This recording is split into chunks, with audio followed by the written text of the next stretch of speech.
दोस्तों आज के वीडियो में बात करने वाले हैं आपके डे टू डे सुनवाई ओबीसी आरक्षण 27% को लेकर। साथ में बात करेंगे अन्य शैक्षणिक अपडेट की दोस्तों। लेकिन सबसे पहले दो महत्वपूर्ण अपडेट आपके साथ शेयर कर रहा हूं। पहली महत्वपूर्ण अपडेट है आपकी अतिथि शिक्षक ज्वाइनिंग से लेकर।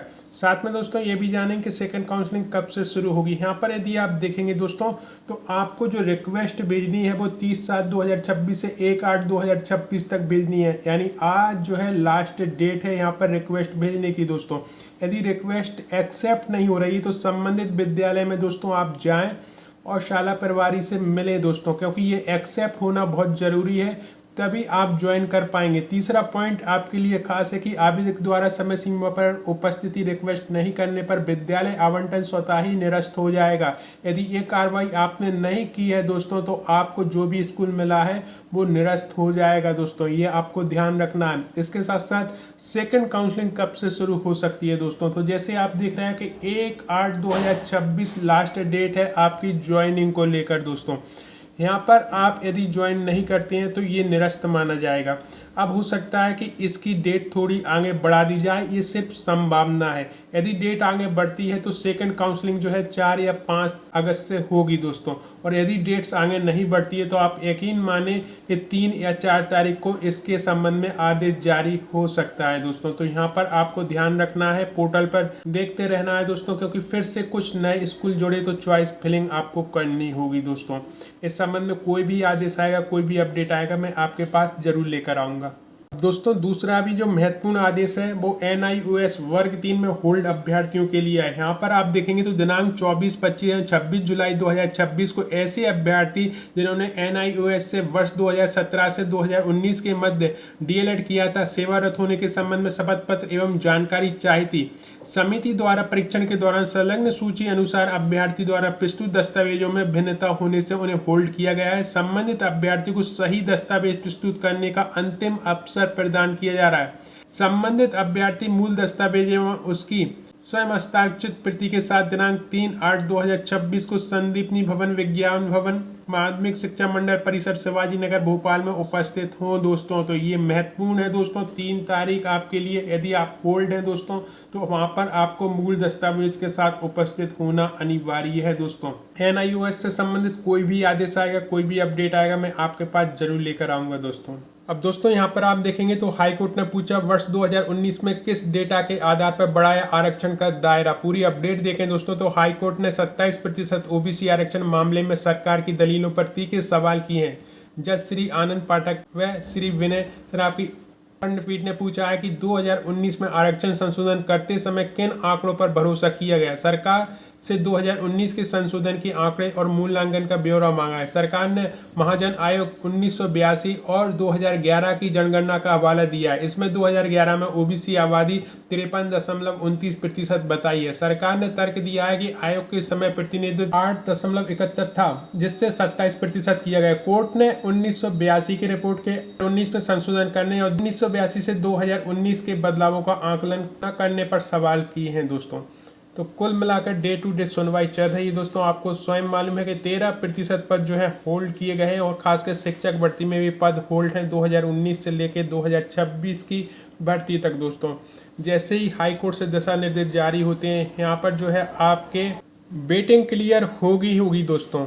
इस संबंध में कोई भी अपडेट आएगी मैं जरूर शेयर करूँगा दोस्तों। जैसे आप देख रहे हैं रिजल्ट 11 लाख उम्मीदवारों का इंतजार। केवी नवोदय में 23,000 पदों का नतीजा 4 महीने से अटका दोस्तों। पूरी अपडेट देखें तो देश की सबसे बड़ी शिक्षक भर्ती प्रक्रिया में शामिल केंद्रीय विद्यालय संगठन KVS, नवोदय विद्यालय समिति NVS और एकलव्य मॉडल रेजिडेंशियल स्कूल की भर्ती का अंतिम चरण अभी तक पूरा नहीं हो पाया। मार्च में Tier 2 परीक्षा खत्म होने के बाद भी 4 महीने से ज्यादा समय बीत चुका है, लेकिन अब तक अंतिम आंसर की स्कोर कार्ड और मेरिट टेस्ट जारी नहीं है। इस भर्ती के अभियान के जरिए कुल 23,029 पदों पर नियुक्तियां होनी है। इसमें KVS और NVS के 15,762 पद पर, EMRS के 7,267 पद शामिल हैं। परीक्षा का आयोजन और मूल्यांकन CBSE ने किया है। KVS और NVS भर्ती केवल करीब 11 लाख उम्मीदवारों ने आवेदन किया था दोस्तों। यहाँ पर आप देखें देरी की वजह डिस्क्रिप्टिव उत्तर पुस्तिकाओं का मूल्यांकन आंसर की पर आई हजारों आपत्तियों की समीक्षा, संशोधित मूल्यांकन पदों और शिफ्टों का नॉर्मलाइजेशन, आरक्षण के अनुसार मेरिट, विभिन्न संस्थाओं के बीच समन्वय, कई स्तरों की प्रशासनिक देरी और शिक्षा मंत्रालय में हुए नेतृत्व परिवर्तन में बताया जा रहा है दोस्तों। तो कुल मिलाकर जो KVS नवोदय विद्यालय के 23,000 पदों का नतीजा अभी भी अटका हुआ है दोस्तों। 4 महीने बीत चुके हैं और 11 लाख उम्मीदवार इंतजार कर रहे हैं दोस्तों। इससे जुड़ी कोई भी अपडेट आएगी मैं आपके पास जरूर लेकर आऊँगा दोस्तों। जैसे आप देख रहे हैं शिक्षा विभाग में भी अभी प्रमोशन अटके हुए हैं और ये प्रमोशन होती हैं तभी जो पद खाली बचते हैं दोस्तों उन पर नई भर्तियां भी की जा सकती हैं। यहाँ पर दोस्तों पूरी अपडेट देखें तो उलझन में प्रदेश के शिक्षक और स्कूल शिक्षा विभाग। प्रदेश में 1 जुलाई से सरकारी विभागों में पदोन्नति प्रक्रिया शुरू हो चुकी है और अधिकांश विभागों में पदोन्नति आदेश भी जारी कर दिए हैं, लेकिन स्कूल शिक्षा विभाग में हजारों शिक्षकों की पदोन्नति अब भी अधर में है। इसकी सबसे बड़ी वजह है शिक्षक पात्रता परीक्षा को लेकर बनी असमंजस की स्थिति। विभाग ने अब तक तय नहीं कर पाई है कि किन शिक्षकों को लिए टेट अनिवार्य होगा और किन्हें उसमें छूट मिलेगी। इस कारण पदोन्नति प्रक्रिया भी प्रभावित हो रही। सुप्रीम कोर्ट ने स्पष्ट किया है कि शिक्षक पात्रता परीक्षा निर्धारित होना आवश्यक है और इसके लिए समय भी दिया गया है। ऐसे विभाग विधि विशेषज्ञों से राय ले रही है कि आगे की रणनीति तय करने में जुटा हुआ है। मांग की है कि यदि पदोन्नति के लिए टेट को अनिवार्य बनाया जा रहा है तो उसका आधार सार्वजनिक हो। जब तक कि विभाग आदेश नहीं करता तब तक टेट के नाम पर अतिरिक्त जानकारी मांगना उचित नहीं।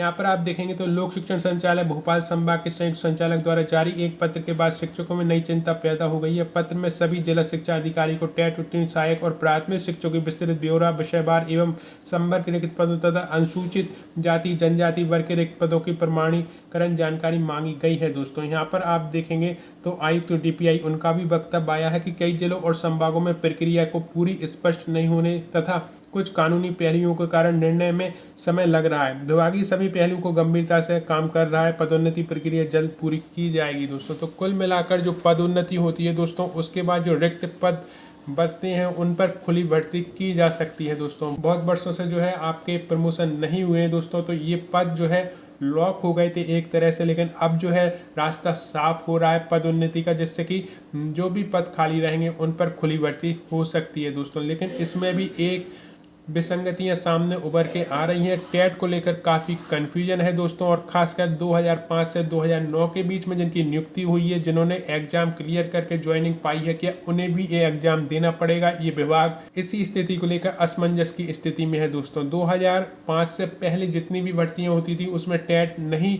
होता था दोस्तों, तो वहाँ पर यह क्लियरिटी है कि उन्हें टेट पास करना होगा। लेकिन 2005 से लेकर 2009 तक जो कि एग्जाम क्वालिफाइड कर ही लगे हैं, क्या उन्हें फिर से टेट देना होगा? इस पर प्रश्नवाचक चिन्ह लगा हुआ है दोस्तों और इसका असर प्रमोशन पर भी पड़ रहा है। ये थी आज की शैक्षणिक न्यूज़ दोस्तों। आपको मेरी मेहनत अच्छी लगी हो तो वीडियो को लाइक और शेयर जरूर करें और जिन भाई बहनों ने अभी तक हमारा चैनल सब्सक्राइब नहीं किया प्लीज़ सब्सक्राइब करें, क्योंकि अक्सर ऐसे वीडियो मैं लाता रहता हूं। आपने इस वीडियो को देखने के लिए इतना कीमती समय दिया उसके लिए दिल से धन्यवाद।